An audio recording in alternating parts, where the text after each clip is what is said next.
बहुत लोग ध्यान में होंगे, तो ध्यान से बाहर आने के बाद काफी देर तक हमको थोड़ा अपने आप को एडजस्ट करने में समय लगता है, सो इट्स ओके। सम दुख सुखम धीरम सो अमृतवाय कल्पते। सम दुख सुखम धीरम,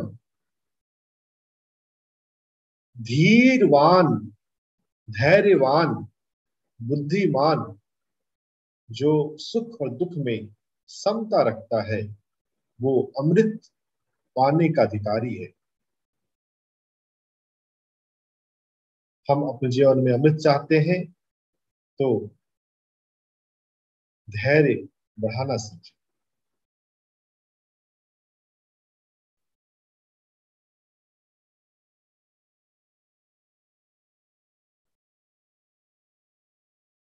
ना जायते म्रियते वा कदाचिन, नायम भूत्वा भविता वा न भूयः, अजो नित्यः शाश्वतो अयम पुराणो न हन्यते हन्यमाने शरीरे।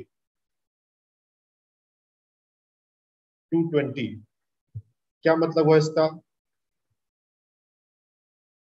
अगर आप स्क्रीन देख रहे हैं या आपके पास भगवत गीता है, तो जो मेन पॉइंट है, सिंगल सेंटेंस, सिंगल वर्ड या मेन वर्ड, वो टाइप करेंगे।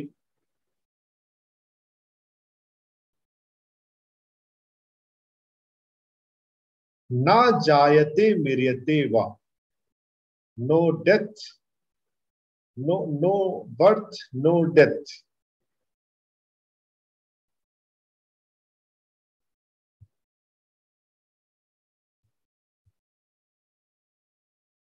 अजो नित्य शाश्वतो अयम पुराणो। अजो, अयम अजह, यह अजह है, ना जन्म लेने वाला है, जन्म नहीं है इसका, ये नित्य है, शाश्वत है, पुरातन काल से है।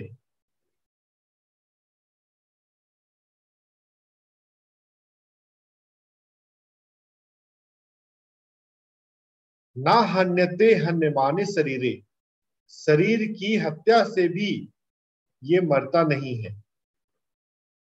शरीर की हत्या, शरीर के मरने से आत्मा के मरने पर कोई प्रभाव नहीं होता, आत्मा नहीं मरती, शरीर मरता है। शरीर और आत्मा का भेद, शरीर की मृत्यु और आत्मा की जर्नी, यह हम समझना है। ना जायते म्रियते वा, ना जन्म है ना मृत्यु है। भगवत गीता के अगर टॉप 5 श्लोक अगर निकालने हो तो उसमें ये इसको, इस श्लोक को रखना चाहिए। ना जायते म्रियते वा, ना जन्म है ना मृत्यु है, अजो नित्य शाश्वतो अयम पुराणो। यह नित्य है, अजन्मा है, शाश्वत है, पुरातन काल से है। वांसांसि जीर्णानि यथा विहाय नवानि गृह्णाति नरो परानि, तथा शरीरानि विहाय जीर्णन्यानि अन्यानि संयाति नवानि देहि। भगवत गीता में आत्मा के लिए देही शब्द पहले आता है। शुरुआत में अध्याय 2 में देही शब्द का प्रयोग है, लेकिन आगे के श्लोकों में देही की जगह पर आत्मा शब्द प्रयोग हो रहा है। देह में रहने वाला देही, जो घर का मालिक है, इस देह का जो मालिक है, इस देह का जो अधिष्ठाता है, देह और देही का विभाजन, वह सीखने की एक बात है।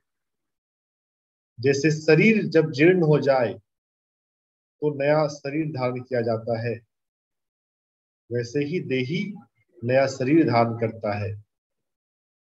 नैनम छिन्दन्ति शस्त्राणि नैनम दहति पावकः, यह तो सबको पता ही है, इतना पॉपुलर है। जातस्य हि ध्रुवो मृत्यु,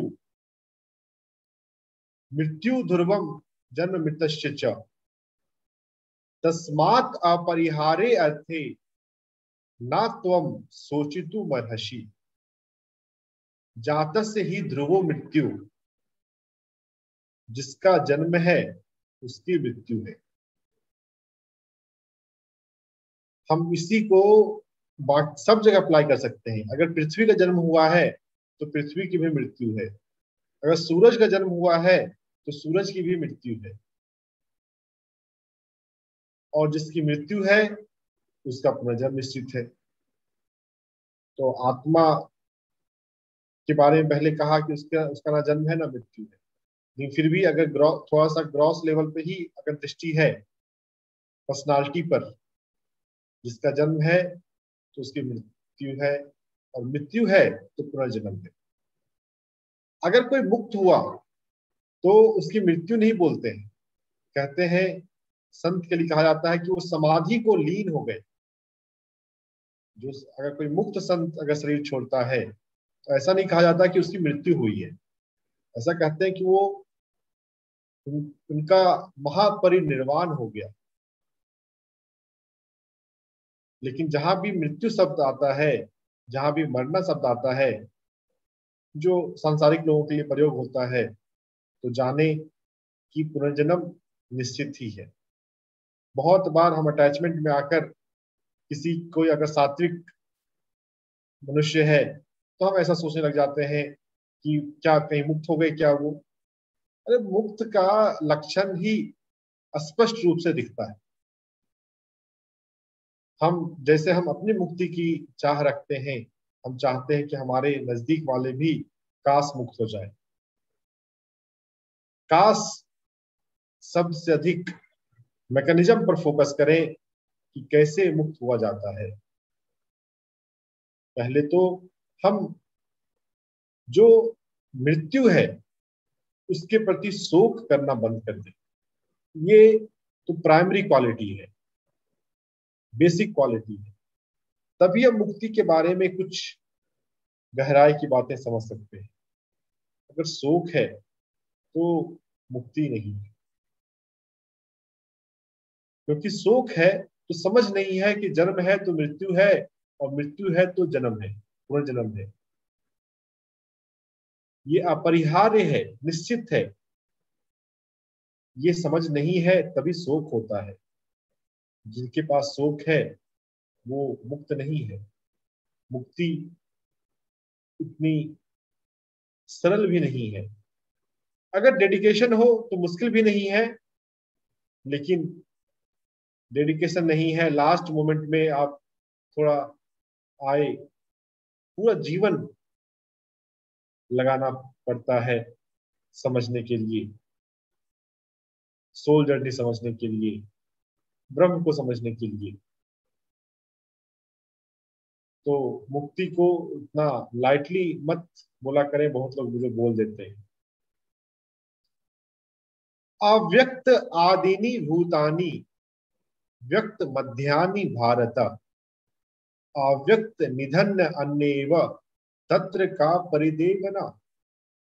आदि में अव्यक्त, मध्य में व्यक्त, निधन के बाद में फिर से अव्यक्त। हम शरीर को देखते हैं, जानते हैं, तो शरीर तो बीच में ही से व्यक्त होता है। हम जो हमारी जो समझ है चेतना की, जीवन की, शरीर के रूप में है, तो वो तो बीच में ही व्यक्त होता है।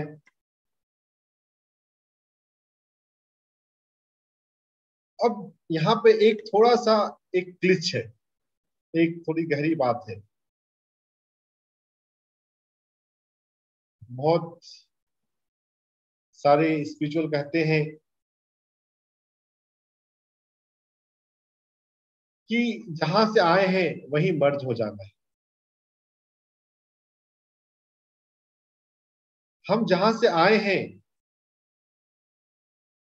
ठीक है, वो अव्यक्त है, ये फैक्टर कॉमन है, जहां से हम आए हैं और जहां पे मर्ज होना है। लेकिन वो दोनों डिट्टो सेम नहीं है। विजिबल स्पेक्ट्रम और लाइट का एग्जांपल से थोड़ा समझिएगा। बीच में हम विजिबल हैं, बीच में हम व्यक्त हैं, लेफ्ट राइट दो तरफ इनविजिबल है, लेकिन दो तरफ सेम नहीं है।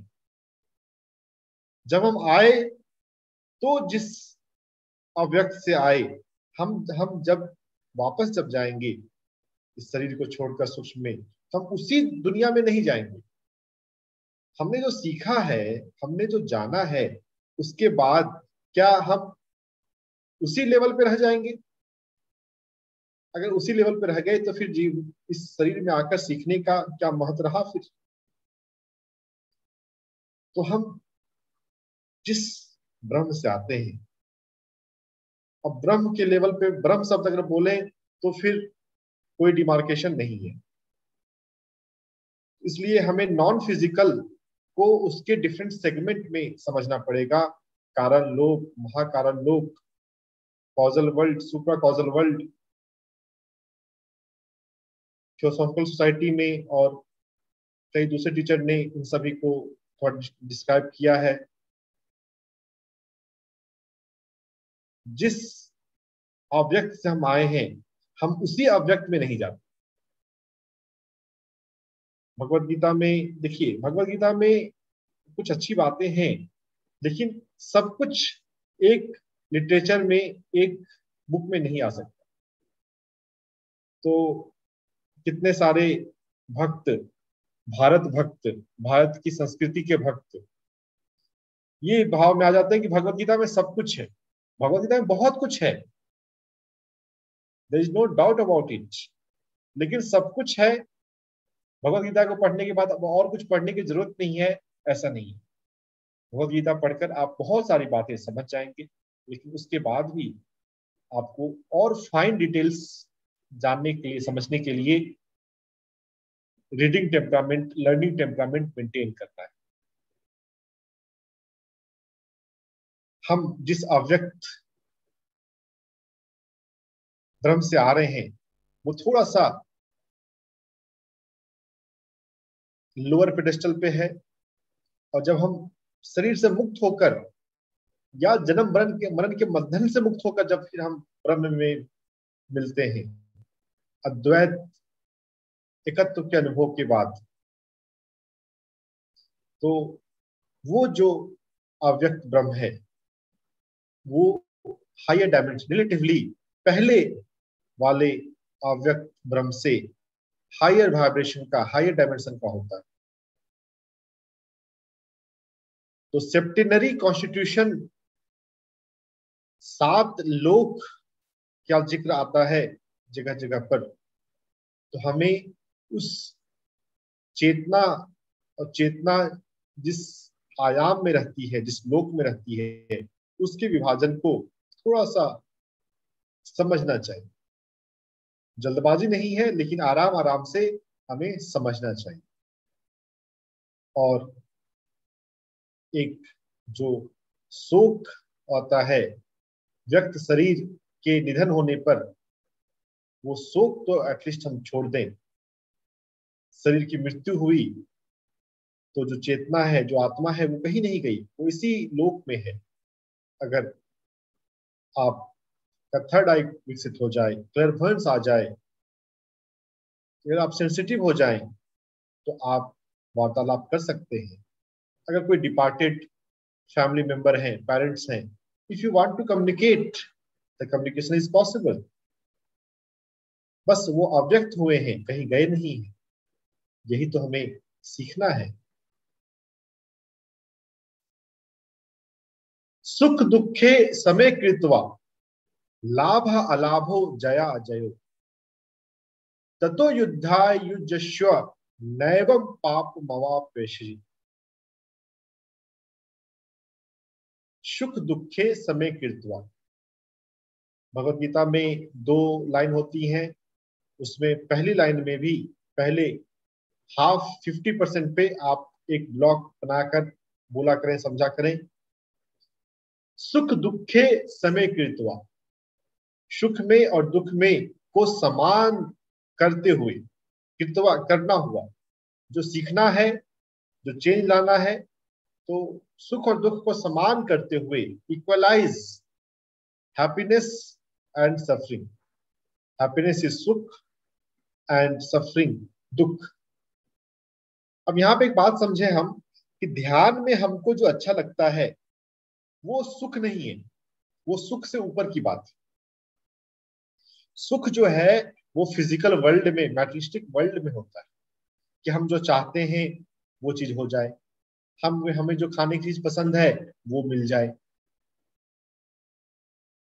एग्जाम है एग्जाम में पास हो जाए, लाइफ में जिस स्टेज में है नौकरी मिल जाए, प्रमोशन हो जाए, शादी हो जाए, शादी हो गया तो बच्चे हो जाए, बच्चे बड़े हो गए तो उनकी शादी हो जाए।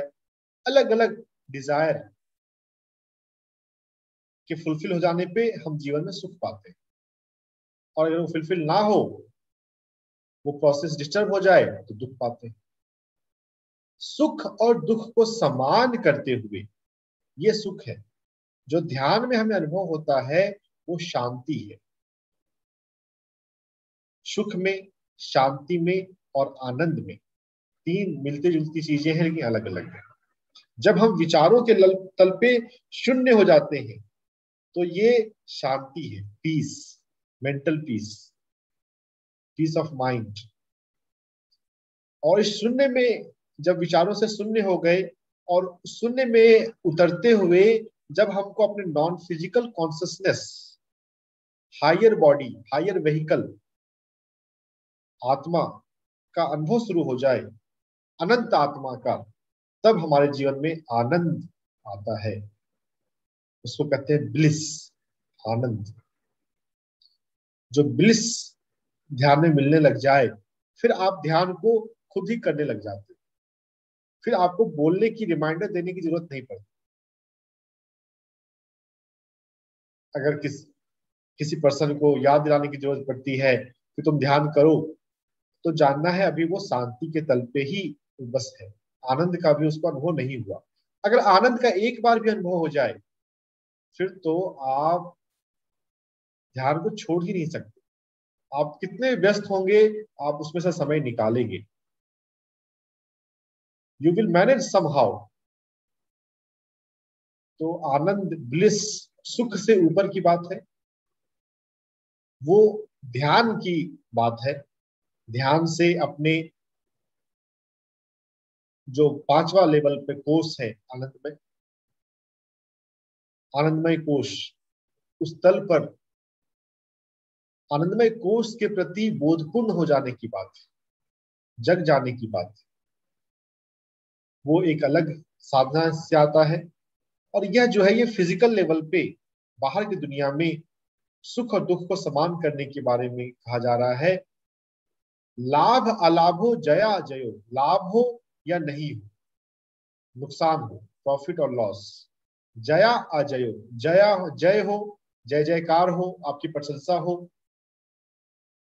आपकी विजय हो, अजयो या आपकी हार हो, आपको किसी बात पे क्रिटिसाइज किया जा रहा हो, लाभ में अलाभ में, जय में अजय में, सुख में दुख में, सब में समान अपने आप को करते हुए ततो युद्धाय युजस्व, enter in yuddha, enter in your dharma, if you do so, आप तुम्हें कोई पाप नहीं लगेगा।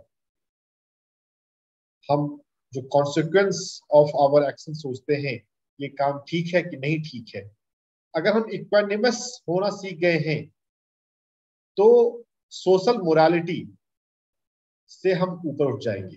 भगवत गीता की एक खास बात यह भी है कि जो सामाजिक परिप्रेक्ष्य है, सामाजिक परिप्रेक्ष्य तो अहिंसा का है, लेकिन यहाँ पर जो अर्जुन का धर्म है वो सामाजिक अहिंसा की धारणा से हटकर है। उसका जो धर्म है वो युद्ध करना है, इसलिए वो कंफ्यूज था कि मैं कैसे युद्ध करूं, और वो भी परिवार वालों के साथ, मुझे पाप तो नहीं लगेगा। तो वहां पर बात आ रही है, जहां पे भी है ना, हमको हमें भी लाइफ में कभी बहुत पैसा लगेगा कि मैं ये करने जा रहा हूँ, is it fair? If you are equanimous at that time, if you are detached from the end result, काम को करने के लिए करना, काम से क्या रिजल्ट मिलेगा वो नहीं सोचना, अगर वो सोच नहीं आती है, आप इक्वानिमस हैं, तो आप जाने कि आपको पाप कर्म पाप बंधन नहीं लगेगा, क्योंकि आप प्रॉफिट और लॉस के लिए नहीं कर रहे, आपको करना है, करने का भाव आ रहा है, इसलिए कर रहे हैं।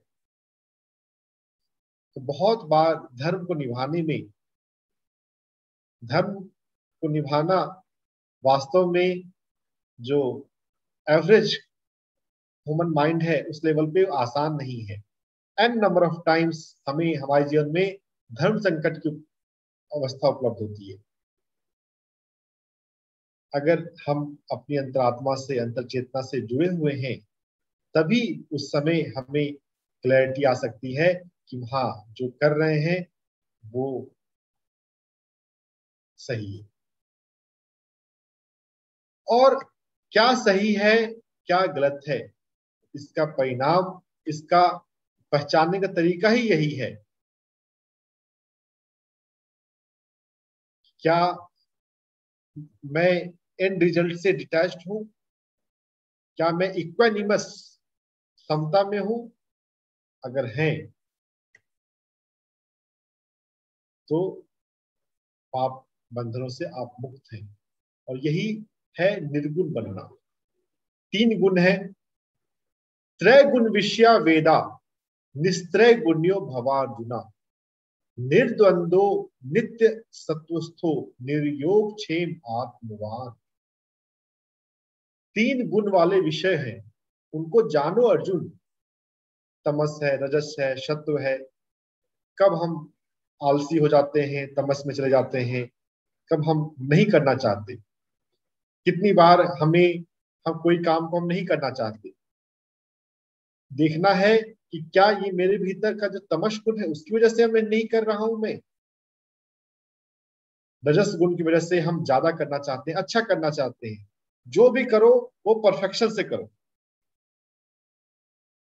अगर हम शून्यता में है, समता में है, तो जो होगा वही परफेक्शन है।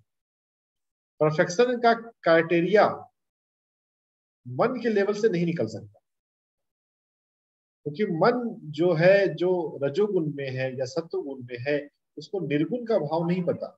जब हम निर्गुण होते हैं ना, तो हम विराट ब्रह्म, पर ब्रह्म से एक हो जाते हैं। Infinite creativity is possible, newness is possible at any point of time, new things may pop up. If you are nirguna, you will allow that. अगर हम तमोगुण, रजोगुण, सत्वगुण में हैं, तब रेसिस्ट करेंगे। नहीं नहीं, मेरे बाबूजी ने कहा है ऐसे करना, मेरी माँ ने कहा है ऐसे करना, तो मैं ऐसे ही करूंगी। ये क्या है? सत्वगुण है। बस पहले के ढर्रे पर, जो कि अच्छा है अपने आप में, किसी का आप नुकसान नहीं कर रहे हैं, तो सत्वगुण है, उसमें चल रहे हैं। जब निर्गुण होंगे तो out of box, out of trend भी आप जा सकते हैं। तो 3 गुणों के विषय को जानो अर्जुन। हम जाने तमोगुण को, रजोगुण को, सत्व को। जो ध्यान में हम अपने आप को शून्य बनाते हैं, जो बाहर आके जब हम चिंतन मनन करते हैं, तो हमें ये समझना है कब मैं तमोगुण में हूँ, कब मैं रजगुण में हूँ, कब मैं सत्वगुण में। जब भी हम एम्बिशियस होते हैं तो हम रजोगुण में। मुझे बेस्ट करना है, ये बेस्ट का क्राइटेरिया कौन डिसाइड कर रहा है? अगर आपका मन डिसाइड कर रहा है, तो वो उसका बेस्ट क्या लेवल क्या हो सकता है? धर्म का एहसास है, स्वधर्म का एहसास है, इक्वानिमिटी में है, और फिर जो बेस्ट आएगा ना, उसकी कभी आप कल्पना नहीं कर सकते। निर्द्वंद्वो नित्य सतुस्थो, निर्द्वंद हो जाना। अगर हमारे पास द्वंद है, करें कि ना करें, तो अभी आप 3 गुणों में लटके हो, रजोगुण में, सत्वगुण में। अगर निर्गुण बन गए, अगर विचार शून्य हो गए, अगर भीतर की चेतना से ब्रह्म से जुड़ गए, तो कोई द्वंद्व नहीं होता है, करें कि ना करें। फिर जीसस को क्रॉस पे भी लटकाया जा रहा है। ही हैज नो डाउट कि हाँ मैं इसे बोलूं कि ना बोलूं। जीसस को जब क्रॉस पे लटकाया जाने वाला था, तो उसको कहा गया कि जो तुम बात कर रहे हो बस वो बोलना बंद कर दो, हम तुम्हें छोड़ देंगे, कुछ नहीं करेंगे। ऐसा ही सुकरात के साथ हुआ। लेकिन वो निर्द्वंद में है, उनके पास वो नहीं है भीतर क्या बोलना है कि नहीं बोलना है। जब हमारे पास यह होता है कि बोले कि नहीं बोले, तो हम सत्व गुण में है, ये जाने। अभी मन के तल पर है, जो त्रिगुण में जाता है। जब हम निर्गुण बन जाएंगे, वहां पे कोई इफ एंड बट नहीं होता, क्रिस्टल क्लियर क्लैरिटी होती है। क्रिस्टल देखा होगा आपने, क्रिस्टल को याद करें। हम जो जीवन जी रहे हैं, हम जो कर रहे हैं, जो धर्म निभा रहे हैं, अगर आपको लाइफ में क्लैरिटी आ रही है, तो निर्गुण की तरफ आप बढ़ रहे हैं। सत्व गुण वाले भी कंफ्यूज हो जाते हैं, मोरालिटी आ जाती है, इथिक्स आ जाता है।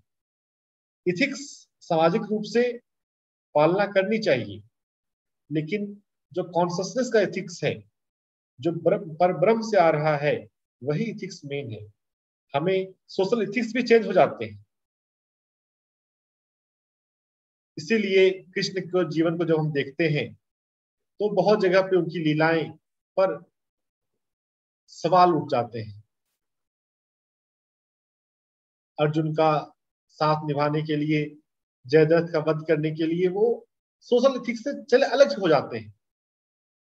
क्या वो पाप कर्म, उनको पाप कर्म लगेगा क्या? अगर आप निर्द्वंद हैं, अगर आप निर्गुण हैं, तो नहीं लगेगा। लेकिन अगर आपको भीतर आपका अगर मन का कोई सा बुला रहा है, कहीं कहीं मैं गलत तो नहीं कर रहा हूँ, तो बेटर है कि आप अभी मेडिटेशन में और थोड़ा डीप जाएं, निर्गुण बने। सत्व में जो सनातन है, नित्य में, उसमें स्थित हो। हम अनित्य में, शरीर में स्थित हैं, मन में स्थित हैं। इसीलिए हमारे पास अलग अलग भावना आती है। आत्मवान निर्योग क्षेम आत्मवान, आत्मा के लिए हम कॉन्शियस हो जाएं। कहते हैं बुद्धिमान, जिसके पास बुद्धि है। आत्मवान, आत्मा तो सबके पास है, बस उसका बोध नहीं है। आत्मा का बोध हो जाए, आत्मवान। अर्जुन, तुम निर्गुण बनो, तुम निर्द्वंद बनो, तुम नित्य सत्व में स्थित हो, आत्मवान बनो। हमें आत्मवान बनना सीखना है। अब यहीं पर जो माइंड से समझने की कोशिश करेंगे, उनको ये दिक्कत आ जाएगी कि फिर तीन गुणों के बारे में फिर क्यों इतना डिटेल बताते हैं, तमस गुण है, रजस गुण है, सत्व गुण है, सीधे निर्गुण होना बताओ। अगर अगर आप lower awareness, lower consciousness level पे हैं, मन के लेवल पे हैं, फिर तो वही है। क्वांटम फिजिक्स से थोड़ा सा इसको हम कोरिलेट कर सकते हैं। क्वांटम फिजिक्स में जो इलेक्ट्रॉन है, जो क्वांटम है, उसका नेचर वेव नेचर है कि पार्टिकल नेचर है? शुरुआत में साइंटिस्ट को लगा कि पार्टिकल नेचर है, और फिर जिन साइंटिस्ट ने खोज की कि ये वेव नेचर है, उसको साइंटिफिक कम्युनिटी ने एक्सेप्ट नहीं किया शुरुआत में। फिर बाद में समझ में आया कि दोनों है। हाउ वी आर ऑब्जर्विंग, तो त्रिगुण भी है और निर्गुण भी है। अगर मन के लेवल पे ऑब्जर्व कर रहे हैं, तो त्रिगुण है, तमस है, रजस है, सत्व है। अगर आप आत्मवान हो गए हैं, आत्मा के प्रति बोधपूर्ण हो गए हैं, तो फिर आप निर्गुण है, निर्द्वंद है। हमें आत्मवान होना है। कर्मण्येवाधिकारस्ते मां फलेषु कदाचन मां कर्म फल हेतुर्भुर्मा ते संगोस्त अकर्मणि।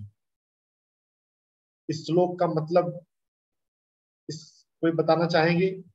पढ़ते संस्कृत भी पढ़ना है और मतलब भी बताना है।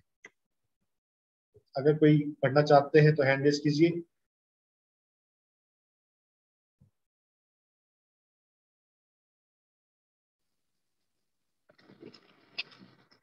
जी।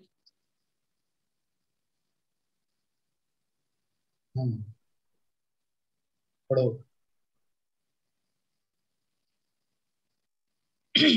कर्मण्येवाधिकारस्ते मा फलेषु कदाचना मा कर्म फल हेतु भूर्वा ते संग तत्व कर्माणि। यानी कि कर्मणि यानी कि कर्म में ही हमारा अधिकार होना चाहिए, जैसे कि अभी आपने पहले किया कि हम काम को करने के लिए करें, ना कि उसमें लाभ और हानि को ये सोच के करें। तो अगर हम ऐसे कोई कर्म करेंगे तो हम जो कर्म के जो बंधन होते हैं ना, उससे हम अपने आप को मुक्त कर लेंगे। जी। Yes, good. कर्मण्येवाधिकारस्ते मा फलेषु कदाचन मा कर्म फल हेतुर्भुर्मा ते संगोस्तु अकर्मणि। कर्म पे अधिकार है, फल पर कदाचित नहीं। माँ मतलब नहीं, कदाचित नहीं, बिल्कुल नहीं। माँ कर्म फल हेतुर्भुर्मा, कर्म फल, कर्म से क्या मिलने वाला है वो तुम्हारा ऑब्जेक्टिव ना हो, वो तुम्हारा गोल ना हो। माँ मतलब नहीं। कर्म फल हेतुर्भुर्मा ते संगोस्त अकर्मणि। जब यह रियलाइज हो जाए कि कर्म फल के लिए काम नहीं करना है, इसका ये मतलब ही नहीं है कि तुम अकर्म से आसंग हो जाओ कि कार्य फिर करने का फायदा ही क्या है। ते संगोस्त अकर्मणि, अकर्म के प्रति भी संग नहीं हो जाना है। क्या चलो फिर छोड़ो घर द्वार, चलो हरिद्वार, क्यों कर्म करना? अगर कर्म फल चाहिए ही नहीं तो कर्म करने से क्या फायदा? अगर बिजनेस में प्रॉफिट चाहिए ही नहीं तो बिजनेस क्यों करना? अगर कोई ऐसा सोचे, अगर योगा क्लास से, मेरे ट्यूशन से मुझे कर्म फल यानी कि प्रॉफिट मनी चाहिए ही नहीं तो कर्म क्यों करना? ऐसा पैराडॉक्स, ऐसा मन, ऐसा रजस तत्व, राजसिक मन, तामसिक मन ऐसे ऐसा ख्याल कर सकता है। तो फिर है ते संगोस्त अकर्मणि, जो अकर्म है यानी कि नहीं करना, उससे तुम्हारी आसक्ति ना हो जाए। क्या मैं नहीं करूं कर्म? नहीं, कर्म करना है, बस कर्म फल आपका ऑब्जेक्टिव ना हो। कितने मेरे पास स्टूडेंट आ रहे हैं, कितना प्रॉफिट आ रहा है, इस हिसाब से आप कर्म ना करो। कर्म करना है क्योंकि वो आपका धर्म है, इसलिए कर्म करना। अप्रोच इन लाइफ हमारा चेंज हो जाता है अगर हम ये बात समझें तो। Don't be focused on the end result, focus on the way you are doing the things। किस भाव से, किस मनोदशा से हम काम कर रहे हैं, कर्म कर रहे हैं, उसमें परिवर्तन लाने की जरूरत है। भगवत गीता अगर हम पढ़ रहे हैं तो भगवत गीता को सिर्फ हम रीडिंग ना करें, इसको अपने जीवन में, अपने व्यवहार में उतारें। उतरा, अगर हम कर्म फल से मुक्त हुए, कर्म फल से मुक्त होते हुए हम कर्म कर रहे हैं, अकर्म में नहीं जा रहे, मैं बंद कर देता हूं अपना काम क्योंकि कर्म फल नहीं मिल रहा, तो फिर आपका मन तो 3 गुणों में चल रहा है। अगर मन 3 गुण में चल रहा है फिर तो जीवन में दुख आने ही वाला है। कभी कभी सुख भी आ जाएगा, अगर अच्छा मेहनत किए, अच्छे थोड़े से पाश कर्माज है तो थोड़ा सुख भी आ जाएगा, लेकिन दुख भी आने ही वाला है। Suffering is bound to come if you are doing your action with the intention of profit, intention of gain, having no understanding of your dharma, your life purpose. If you have understanding of your life purpose, you will engage in the action irrespective of profit, irrespective of the gain, irrespective of what is the benefit. Understand your life purpose, understand your dharma, and with that understanding of dharma, purpose of life, engage in your karma with detachment.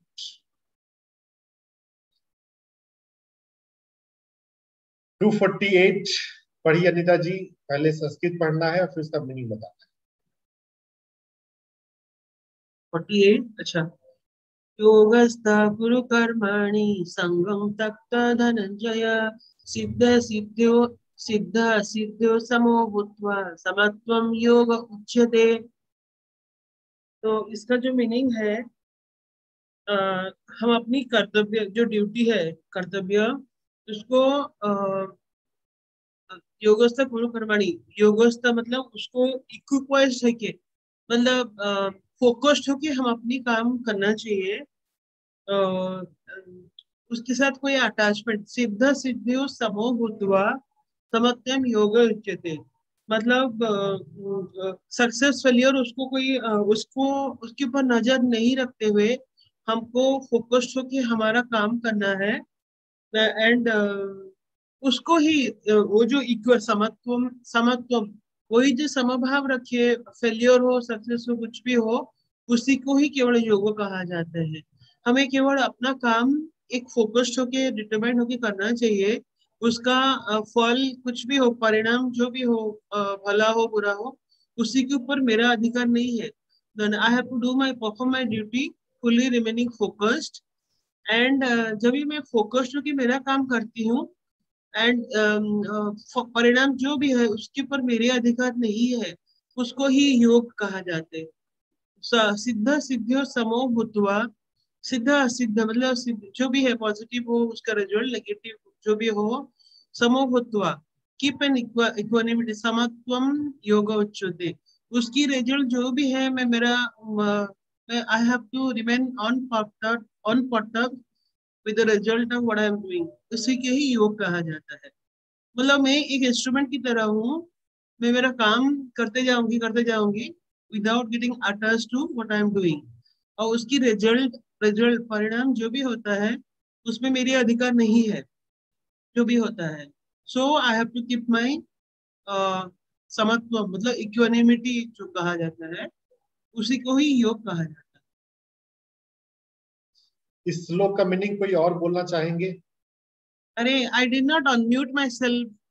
अच्छा मैंने mute आप unmute थे, बाद में मैंने आपको mute किया कि आपकी बात हो गई, आपकी बात पूरी बात सुनी गई है। सर मैं बोलिए। जो कुछ भी कर्म करें उसके पूर्ण होने नहीं होने में उसके फल में समभाव में रहती करें कार्य, समत्व भाव में रहती। ठीक है, ये तो नीचे की लाइन सेकंड लाइन है।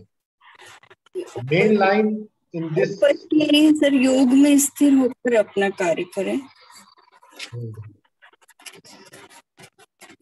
योग में स्थिर होकर अपने कर्म करें।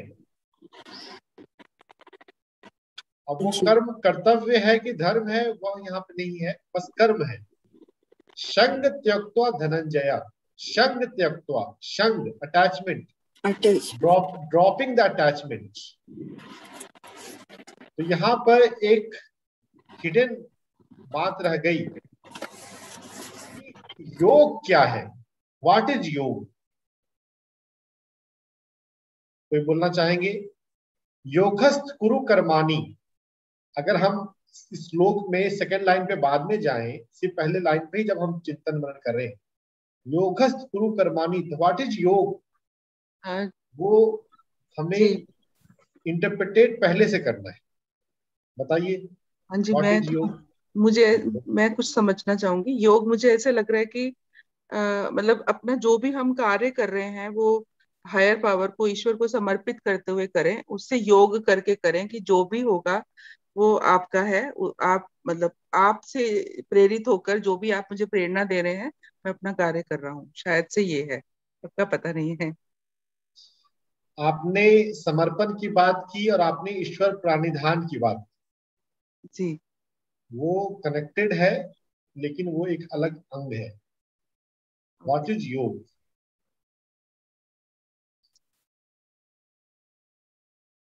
समर्पण जब बात आते हैं तो जो भी हम कर्म किए, कर्म करने के बाद नाउ सरेंडर, ये कर्म करने से पहले की बात है। योगस्थ कुरु कर्माणि, योग में स्थित होकर कर्म करना है। तो योग का कर्म, एक्चुअल मतलब तो जोड़ है, जोड़ मतलब हाँ, उन हाँ, प्रभु से सर, जोड़, योग स्वयं में। से जुड़कर काम करना। जोड़ है, सही है। किसका किससे जोड़ है? हाँ वो नहीं स्वयं समझ, स्वयं से जुड़ना, ईश्वर स्वयं से से, समझ आ रहा है। खुद से जुड़कर। कोई बोलिए, कोई और बोलिए जो लोगों ने बोल लिया, इसके अलावा बाकी लोग बोलिए। तो रेनू आपने बोल लिया एक बार, ठीक है, बाकी कोई मौका नहीं है। बोलिए वैशाली जी। खुद खुद का खुद से मिलना। हाँ, मिलना तो हुआ दर्शन, आत्म दर्शन। जब हम मिलते हैं, जब मिलना इज द फर्स्ट ग्लिम्स, ये मिलना से अधिक बात है स्थित हो जाना, स्थिर हो जाना। तो वो स्थिर हो जाना इज मोर देन मिलना, है ना? जी। What I have understood is कि without anticipating failure or loss or something. That is second line. Okay, सिद्ध अशुद्धियो समूह भूत्वा संग त्यक्त्वा, फर्स्ट लाइन में भी सेकंड पार्ट। फर्स्ट लाइन का फर्स्ट ब्लॉक जो है योगस्थ कुरु कर्माणि, I am on that. Sir उसके बारे में निर्गुण भाव से बियॉन्ड जाकर आत्मा में स्थित होना।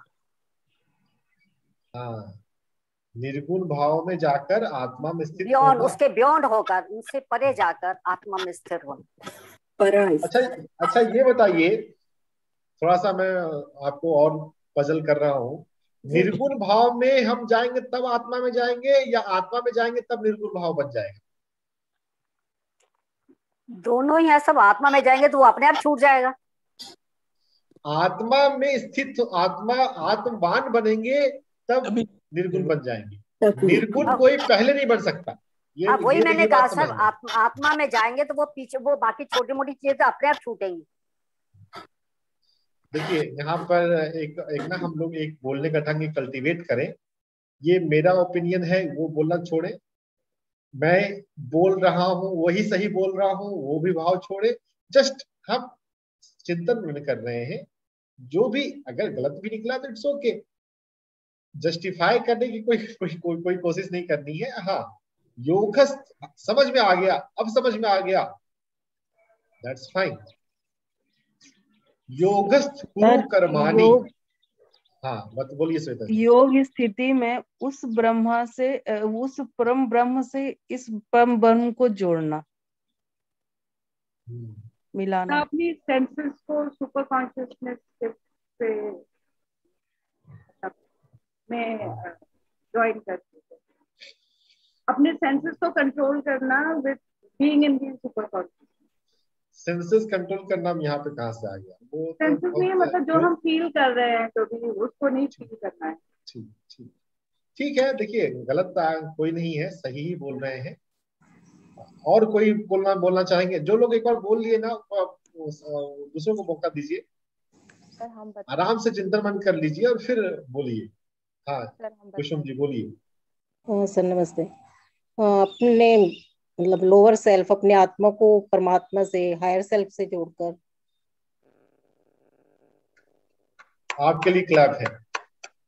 This is the understanding of a meditator, of a sadhak. तो लोअर सेल्फ को अपने हायर सेल्फ से, परमात्मा भी अभी छोड़िए, अगर कोई नास्तिक है तो भी वो योग कर सकता है ना, तो भी वो ध्यान कर सकता है ना। परमात्मा शब्द अगर हम आए ना, तो बहुत बार कुछ सो कॉल्ड जो ज्यादा लॉजिकल है, साइंटिफिक है, वो कभी कभी कुछ ऐसे लोग मिल जाएंगे क्या भगवान मान की बातें करता है। तो हम अगर बारीकी से समझें बात को, तो अगर कोई नास्तिक भी है तो भी योग में आ सकता है, मेडिटेशन आ सकता है, ठीक है, छोड़ो परमात्मा की बातों। Now practice yoga, have union with self, of self with self, खुद का खुद से जुड़ना। तो खुद से जुड़ना में जब है, जो पहला खुद है वो हमारा लोअर व्हीकल है, हमारा फिजिकल, मेंटल, लॉजिकल, हमारा कॉजल, कर्मा वाला कॉजल। और बाद का जो खुद है, खुद का खुद से जुड़ना, खुद से मिलना और मिलने के बाद जुड़ना। पहले दर्शन, बोध, और फिर यूनियन, कंप्लीट यूनिटी।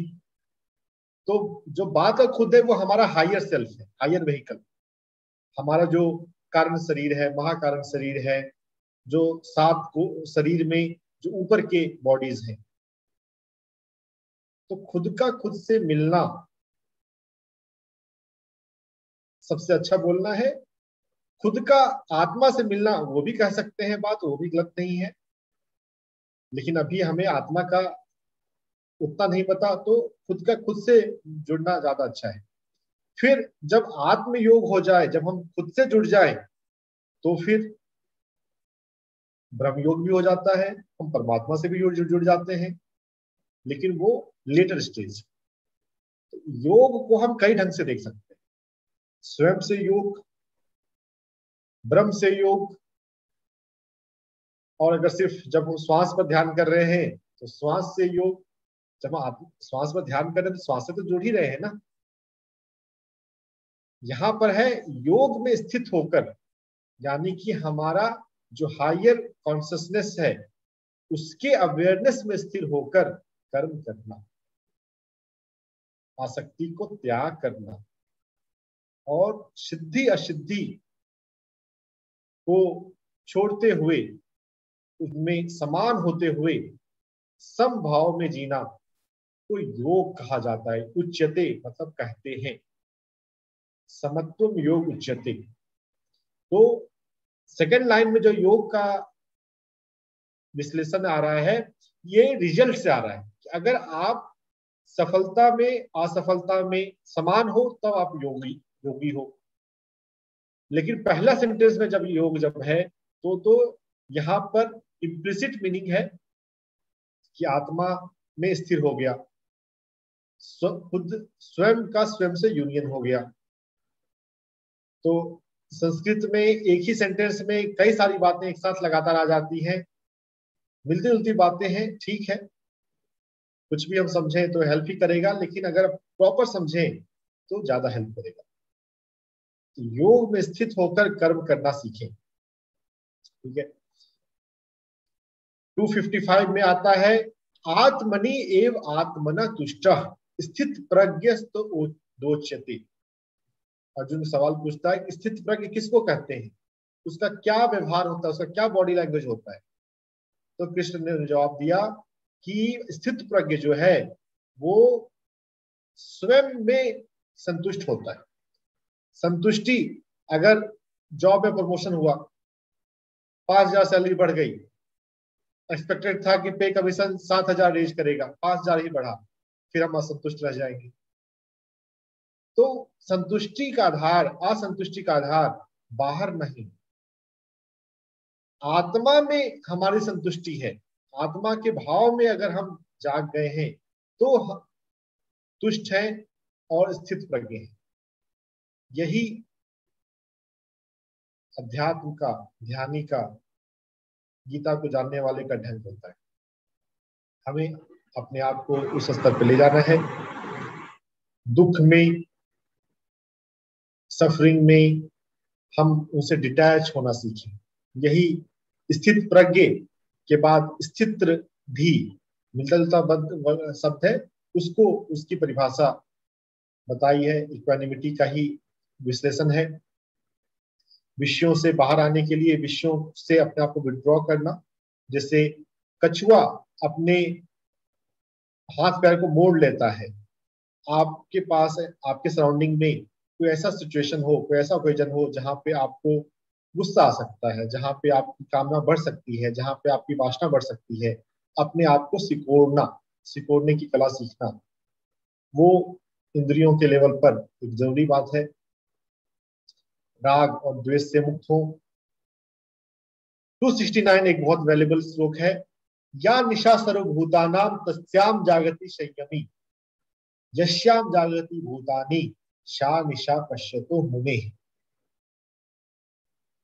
इसका जो पॉपुलर मीनिंग ज्यादातर गीता में जो दिया हुआ है, बहुत बचकाने वाला मीनिंग है कि जब दुनिया वाले काम क्रोध लोभ मोह में सोए रहते हैं, भटके रहते हैं, तो जो योगी है, संयमी है, वो जागा रहता है, वो नहीं भटकता। This is very superficial meaning. The real meaning, the esoteric meaning is या निशा सर्वभूतानां, जो सबके लिए रात है, उस समय संयमी जो है वो जागता है, वो अवेयर रहता है। रात में सोना सब कुछ, कहानी बंद नहीं हो जाती, बस एक लेवल पे कहानी बंद हो जाती है और दूसरे लेवल पे, एस्ट्रल लेवल पे कहानी जारी है, यात्रा जारी है। और एक बुक है पीटर इशेलुकू, ए सोल्स जर्नी, उसमें यह बात थोड़ी सी आती है। पीटर जो है वो अपने ब्रदर के डेथ से परेशान है, गॉड से कंप्लेन कर रहा है, तो फिर उसके पास एक टीचर आता है, एक ऐसा टीचर जिसके लिए फिजिकल नॉन फिजिकल कोई एक ही है, उसके लिए फिजिकल कोई ऑब्स्ट्रक्शन नहीं है। Out of nowhere he can appear in the physical body, सूक्ष्म से स्थूल में आ जाना। तो रात में सोते समय वो उसको गाइड करता है, फिजिकली एक बार मिल लेता है, रात में सोते समय उसको सूक्ष्म दुनिया को घुमाता है। तो भगवद गीता में सिर्फ क्लू है, सिर्फ हिंट है कि जिस समय सब सोते हैं उस समय संयमी जागता है। द फर्स्ट लाइन पीटर इशेलुकू का सोल्स जर्नी अगर हम पढ़ लेंगे, रात में सोते समय भी हम सीख सकते हैं, हम दुनिया को एक्सप्लोर कर सकते हैं, यह बात हमको समझ में आ जाएगी। इवनिंग में बुक रीडिंग 6 बजे होती है, तो उसमें ये बुक शुरू होने वाली है कुछ दिनों में। आजकल ऑटोबायोग्राफी ऑफ योगी चल रही है और आज संडे है तो आज मूवी दिखाने का प्लान है। खैर, तो हम समझे रात में जो हमारा सोना है उसमें भी जागृति आए, जो ध्यान में जागृति आ रही है उसका प्रभाव हमारी निद्रा पे भी पड़े और हम भीतर, अपने भीतर सूक्ष्म तल पर जागना सीखें। ये फर्स्ट स्टेटमेंट। जो सेकंड स्टेटमेंट है वो और एजोटेरिक है। यश्याम जागृति भूतानि सा निशा पश्यतो मुने। जब सभी लोग जागते हैं, यानी कि डे टाइम में जब सब काम कर रहे हैं, प्रोजेक्ट का प्लान कर रहे हैं, टारगेट सेट कर रहे हैं, डेडलाइन आ रहा है उसको पूरा करने में भाग रहे हैं, जब सब जागे हुए हैं उस समय जो मुनि है उसको वो रात की तरह दिखता है। मतलब वो रिफ्लेक्स एक्शन है, जो असली काम था वो तो रात में हो गया, एस्ट्रली हो गया। The real work is the astral work. सूक्ष्म शरीर से सूक्ष्म लोक में या कारण शरीर से कारण लोक में जो होता है मेन वर्क, वो तो वही है। तो जो दिन है वो तो रिफ्लेक्स है, वो तो अपने आप हो जाता है अगर हम रात में ठीक से कर लिए तो ये पहले वाले से भी ज्यादा गहरी बात है। हम पहले वाले लेवल पे ही आ जाए कि नाइट टाइम में अवेयरनेस हमारा आ जाए, सूक्ष्म शरीर के प्रति हम जाग जाएं और रात में सोते समय जब शरीर सोता है तो सूक्ष्म शरीर कहाँ कहाँ जाता है, क्या क्या करता है, वो हमको बोध होना शुरू हो जाए। जब वो होना शुरू हो गया तो सेकेंड लेवल की बात बाद में और आएगी कि हम एस्ट्रल वर्क कैसे कर लें, कॉजल प्लेन पे काम कैसे कर लें कि फिजिकल लेवल पे कुछ करना ना पड़े। यही बात अगर हमें बात समझ में आ जाएगी तो फिर जिंदगी में हमको मेहनत नहीं करना पड़ेगा। अगर गीता समझ में आ गया या अध्यात्म समझ में आ गया तो जिंदगी में मेहनत नहीं है। क्यों नहीं है मेहनत? क्योंकि जो डे लाइफ है, फिजिकल लाइफ है, that is a reflex, that is the by product of the astral of the causal. थोड़ी गहरी बात है, इसको समझने के लिए थोड़ा आपको सूक्ष्म के प्रति, थोड़ा कारण के प्रति जागना होगा। ये बिगनर्स के लिए इस श्लोक का ये मीनिंग नहीं है, इसीलिए जो पॉपुलर मीनिंग है उससे भी आप अपना काम चला सकते हैं कि जब सभी लोग काम क्रोध लोभ मोह में डूबा हुआ है, योगी नहीं जागता। जो सूक्ष्म के प्रति थोड़ा जाग रहे हैं उनके लिए ये है। तो अपने ध्यान में मैं कुछ कुछ श्लोक आपको देता जा रहा हूँ, बताता जा रहा हूँ कि जब गहरा ध्यान कभी आपको लगे ना कि आज का मेडिटेशन तो बहुत डीप हुआ, उस दिन ये श्लोक खोलिए, इस पर चिंतन मन कीजिए, इसको समझिए, अपने जीवन में देखिए कि आप इसको कितना अनुभव से जान रहे हैं। ये आपका बैरोमीटर है, चेक पॉइंट है कि हाँ कितना आपको ध्यान और अध्यात्म समझ में आया। ये इस बात को समझने में, इस बात को जीने में हो सकता है लाइफ टाइम लगे, हो सकता है फिर से आना पड़े, हो सकता है इस जन्म में हम नहीं सीख पाए, ऐसा भी हो सकता है। अगर हम लगे रहें तब तो सीख जाएंगे, लेकिन इस दुनिया में भटकाव बहुत है। ये प्रोग्राम अटेंड कर लें, वो कर लें, ये सीख लें, ये कोर्स कर लें, तो फिर अगर प्रायोरिटी नहीं है तो फिर इतना आसान नहीं है ब्रह्म योग, ब्रह्म विद्या। भगवत गीता जो है वो ब्रह्म विद्या का शास्त्र है। आपको अपना पूरा जीवन डिवोट करना पड़ेगा तो फिर आप कुछ बातें समझ पाएंगे। तो समय से ओवरशूट अक्सर हो ही जाता है। चलिए अपनी बात को शॉर्ट में रखिए अंजू जी, सेशन को एंड करना है, मेन सेशन को।